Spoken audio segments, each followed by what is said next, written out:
Archery association of Ladakh के कारगिल के जो मेंबर्स हैं, हम सब यहाँ पे जमा हुए हैं। जैसे कि आप लोगों ने कल हमारे ले ऑफिस की तरफ से एक प्रेस रिलीज देखा, 48th NTPC नेशनल लेवल जो सिलेक्शन चैम्पियनशिप का जो प्रोसेस हमको करना है, जो 48th NTPC नेशनल चैम्पियनशिप चल रहा है झारखंड में सीनियर, जिसका हमें ओपन सिलेक्शन करना है, उसके प्रोसेस के बारे में मीडिया फ्रेटर्निटी आप लोगों को हमने यहाँ पे जहमत देके बुलाया है। उसके बारे में हम लोगों को बताना चाहते हैं कि इसका प्रोसेस क्या है, इसमें सिलेक्शन प्रोसेस क्या है, डेट क्या है, वेन्यू क्या होगा, इसमें क्वालिफिकेशन का क्या होगा, वो सारी डिटेल्स बुलाने के लिए आप लोगों को यहाँ पे बताया। हम आपका बिल्कुल शुक्रगुजार हैं। और हमारे सीनियर मेंबर सादिक साहब यहाँ पे, फिरोज साहब यहाँ पे हैं। सादिक साहब, अगर आप इसके बारे में थोड़ा सा कुछ ब्रीफिंग करें तो भी अच्छा होगा।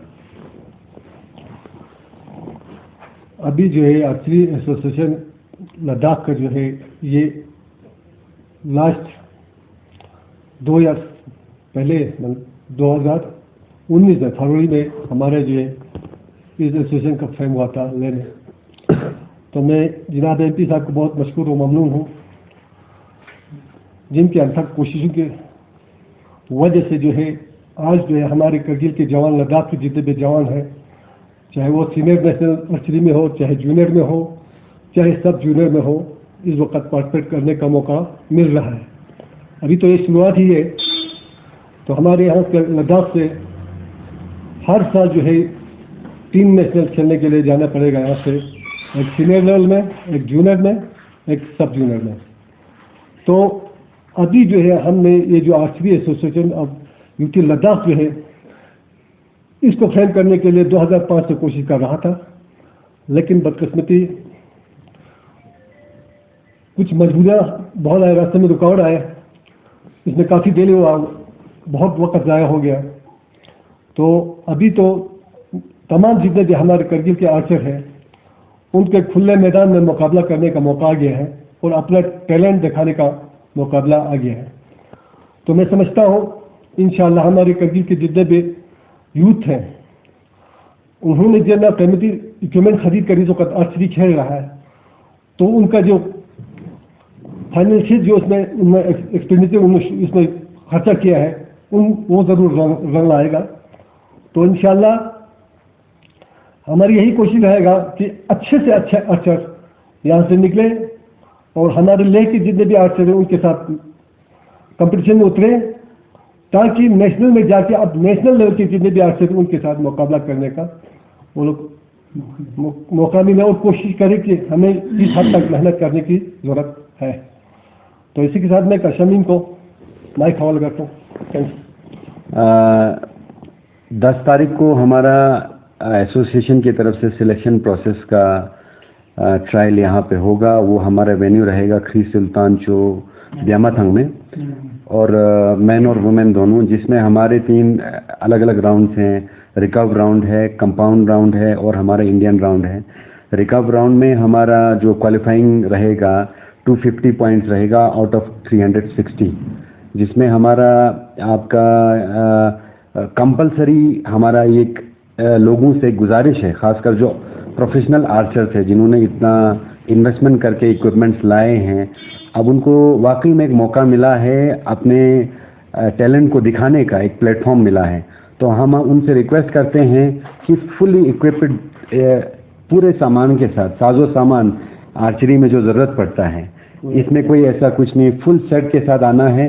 जो आर्चर फुल सेट के साथ होगा हम उन्हीं को ही क्वालिफाई करेंगे, उन्हीं के फॉर्म को ही हम एक्सेप्ट करेंगे। और हमने एक नॉमिनल फीस भी रखा है इस बार फॉर्म का, 500 रुपीज़ हमने फॉर्म का फीस रखा है। और उसके साथ साथ 6 एरो कंपलसरी है, इसमें कोई भी वो आपको गुंजाइश नहीं होगी कि विदाउट 6 एरो आप आएंगे। तो फिंगर टिप है। जैसे फिरोज साहब आप डिटेल आप बता दीजिए क्या क्या जो हमारी डिटेल है इसमें। अस्सलाम वालेकुम जिले खामा, और मैं इन शॉर्ट यही बोलना चाहता हूँ, जो सारे हमारे आर्चरी प्लेयर्स हैं उनको फुल इक्विपमेंट के साथ आना होगा। सबसे पहले 6 एरो होना चाहिए उनके पास, बिल्कुल, और उसके बाद finger tip, chest guard, arm guard और राइजर स्टैंड और stabiliser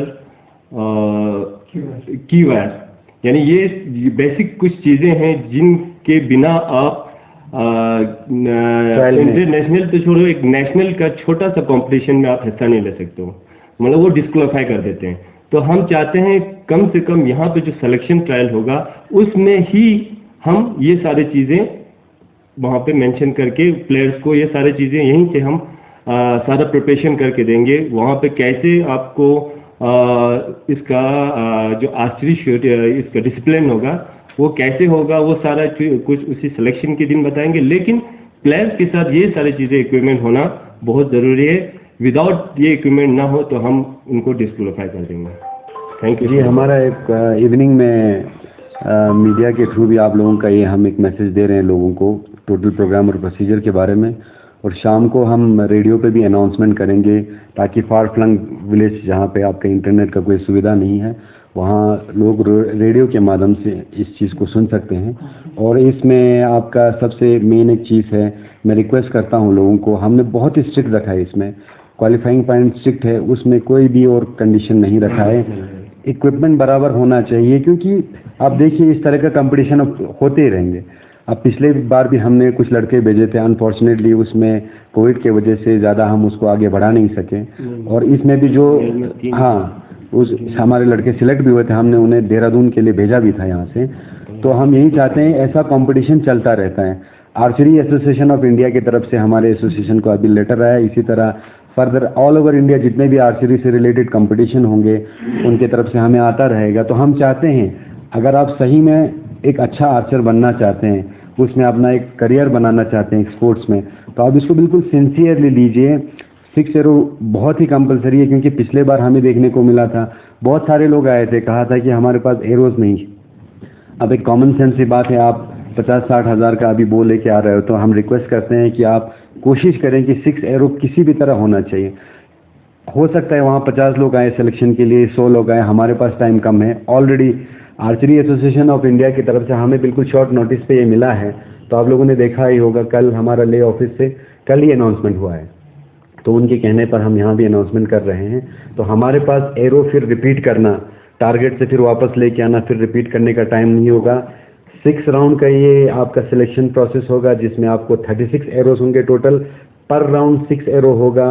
250 marks compulsory for qualification, 230 for women's हैं, और आपका कंपाउंड 70 मीटर का, कंपाउंड में आपका 70 मीटर है, और आपका इंडियन राउंड में आपका 50 मीटर है। तो हम रिक्वेस्ट करते हैं बिल्कुल सिंसियरली वहाँ आके अपना सबमिशन फॉर्म, और सबमिशन फॉर्म का अभी हम ऑनलाइन भी मीडिया पे दे रहे हैं, और हमारा डाउन हिल का जो फिरोज साहब का जो ऑफिस है ब्यामा थान से, वहाँ से भी आप फॉर्म कलेक्ट कर सकते हो। और सबमिट करने के लिए आप सेम डे, जब 10 तारीख को 10 बजे जब सिलेक्शन प्रोसेस शुरू होगा, आप ऑन स्पॉट ही अपना form along with fees 500 rupees वहाँ आप सबमिट कर सकते हैं। और हमारी कोशिश यही रहेगी कि हम अच्छे से अच्छे लोगों को यहाँ से आगे भेजें। और 13 तारीख को हमारा फाइनल सिलेक्शन प्रोसेस होगा लेह में। 10 तारीख को साइमल्टेनियसली लेह में भी सिलेक्शन होगा, शॉर्टलिस्ट करगिल में भी होगा, जिसमें से जितने भी जो निकलेंगे उनका फाइनल सिलेक्शन 13 तारीख को होगा। फिर लद्दाख का हम एक टीम बना के यूटी लद्दाख को रिप्रेजेंट करने के लिए हम यहाँ से भेजेंगे झारखंड। सर, अभी तक आप मॉडर्न आर्चरी के हवाले से बात कर रहे थे, साथ ही साथ एब्रोगेशन के बाद टूरिज्म की अगर हम देखें तो काफी अब लद्दाख लेह के साथ करगिल तो काफी उभरते आए, काफी चेंजेस हमें देखने को मिले। तो लद्दाख आर्चरी एसोसिएशन चलिए माशाल्लाह, एक साइड से आपको मॉडर्न आर्चरी चले, तो ट्रेडिशनल आर्चरी के लिए कोई प्लानिंग स्ट्रेटजीज वगैरह आपने बना के रखे हैं या नहीं? क्योंकि अभी इस वक्त ये लीड ऑफ द आवर है सर, और बहुत ही हमें अशद जरूरत दी है, हमें कल्चरल ट्रेडिशन ये सब रिवाइव करना, इनको रिस्टोर करने, क्या कर रहे हैं इसमें Ladakh archery association? Sir, traditional archery की जहाँ तक बात है, आपको पता है विंटर में हमने शकर चिकन में एक प्रोग्राम किया था, जब हमारे डीसी साहब थे बसीरुल हक, उनके अप्रूवल पे हमने एक विंटर कार्निवल किया था।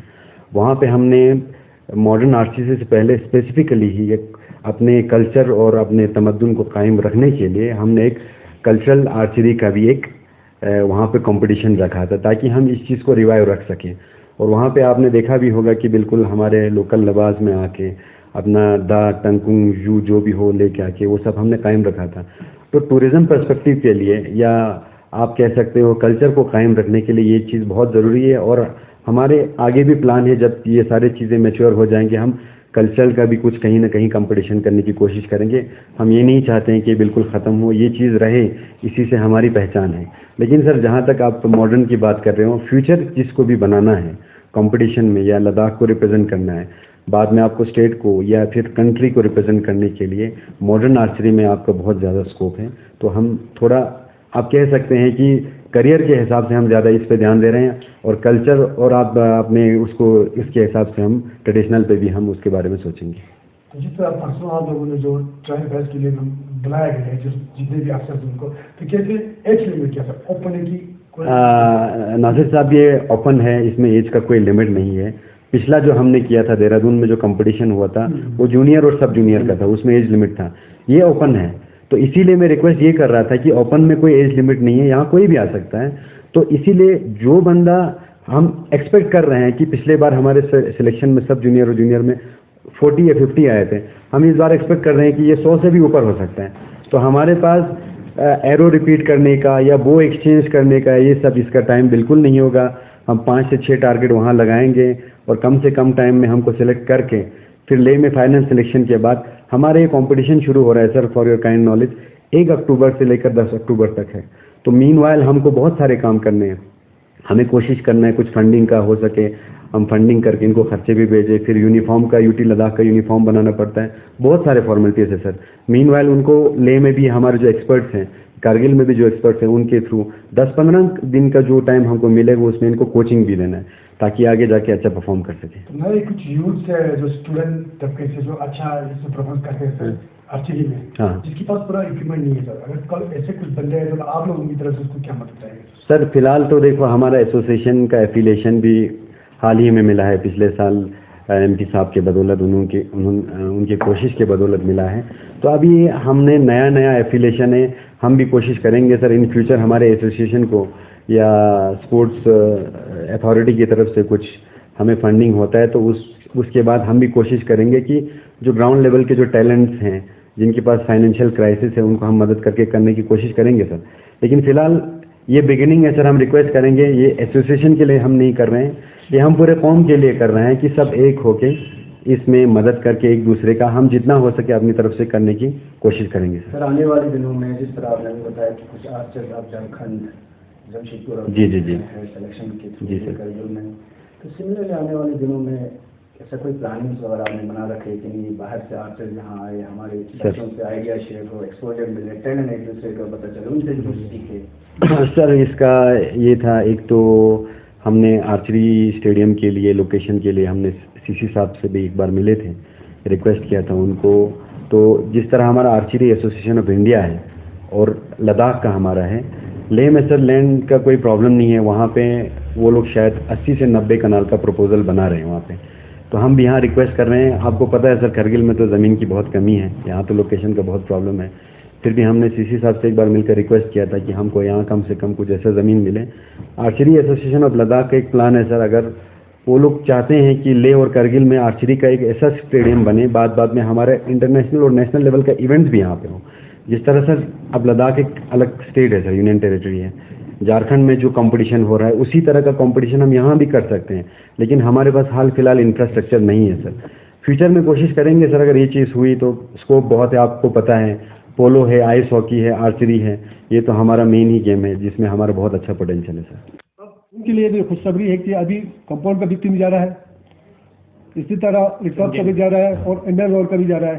तो इसी कुल मिला के बॉयज गर्ल्स सब को मिला के तकरीबन 24 प्लेयर जो है वहाँ पर नेशनल लेवल पे जाएगा। तो अभी शुरुआत ही है, बदकिस्मती कोविड की वजह से हमें 2 साल उसमें ब्रेक हुआ, तो सब जूनियर चैंपियनशिप था उसके लिए हमारे मिंजी का इरफान हैदर जो है सिलेक्शन हुआ था। बिल्कुल, पहले उत्तराखंड में उसका ये हो गया, इसके बाद कहीं और हुआ, लास्ट में फिर मजबूरन कैंसिल ही होना पड़ा। तो विद इन 1 साल 1.5 साल के अंदर हमारे जो है 2 बच्चे ऑलरेडी उसमें सिलेक्शन हुआ था। तो आने वाले में समझता हूँ कि आने वाले और 2-3 साल में शायद इंशाल्लाह कि हमारे यहाँ से कम से कम 12 प्लेयर जो है यहाँ से जाएगा खेलने के लिए, पोटेंशियल है वो मेंस वुमेन। अभी खुशखबरी ये है कि फर्स्ट टाइम हमारा जो है यहाँ पर ओपन नेशनल के लिए सिलेक्शन हो गया है, ट्रायल हो रहा है। तो आने वाले सालों में कम से कम साल में कम से कम 2-3 नेशनल खेलने का मौका मिलेगा सब। बिल्कुल। तो मैं असल में ये इतना जरूर बताना चाहूँगा। अब यहाँ हमारे जी लद्दाख आर्चरी एसोसिएशन लद्दाख के जितने भी मेंबर्स हैं, लेह में है चाहे करगिल में है, दिन रात मेहनत करते हैं, कोशिश करते हैं कि कम से कम हमारे यहाँ से कम कुछ बच्चे आगे जाए और हमारे यहाँ के प्लेयर जो है वहाँ पर पार्टिसिपेट करें। तो वहाँ से जितने भी अभी आप ये भी आपने सुना होगा, वहाँ से यहाँ पर हमारे ओलंपिक जो है 2-3 प्लेयर यहाँ पर लेने पहुँच गए।